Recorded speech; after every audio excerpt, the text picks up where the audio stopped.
On a humid morning at the edge of an old market, Abu Nawas sat enjoying a warm cup of tea.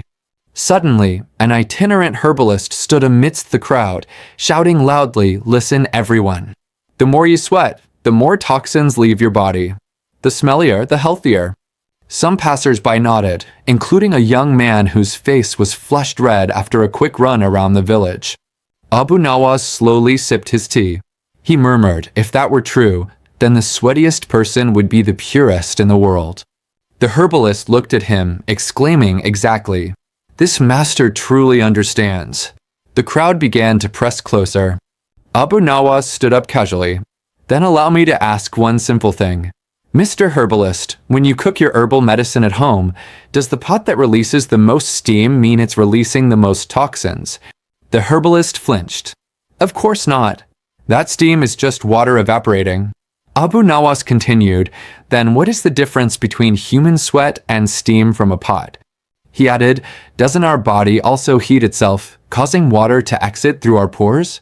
The crowd began to whisper. Abu Nawas looked intently at the herbalist. "If sweat carries toxins, why do doctors, who study for years, never examine a patient's sweat to detect toxins?"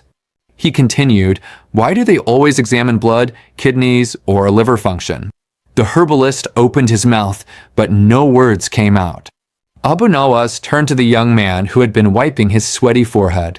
"Young man, you just ran and sweated a lot. After that, did you feel like you lost toxins or just lost energy?" The young man replied, "Energy, master." Abu Nawas nodded, "Exactly. Because sweat is just water and salt." He concluded, if toxins were lost, you would feel refreshed. Instead, your body demands water because your fluids are depleted. The crowd grew louder, some shaking their heads in disbelief at the herbalist. But toxins in the body still need to come out, right?" asked the now anxious herbalist. Abu Nawas replied, "Of course, but not through sweat. Toxins are managed by the liver and then expelled by the kidneys through urine."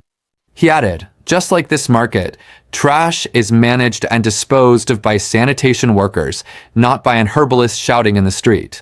The crowd erupted in small laughter. Abu Nawas stepped closer, patting the herbalist's shoulder. "If you want to sell herbal medicine, just sell herbal medicine. No need to scare people with imaginary toxins." He concluded, "Sweat is a sign the body is working, not a trash can."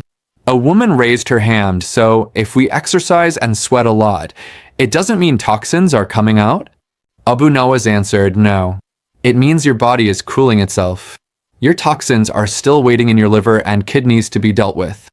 He advised, if you want a body clean of toxins, drink enough water, don't drink unscientific promises. The herbalist bowed his head in shame. But soon he asked softly, "So, my herbal medicine is useless?" Abu Nawas smiled broadly. "Herbal medicine certainly has its uses." He added, "Warm in the stomach, good for the body. What is useless is the myth that sweat carries toxins.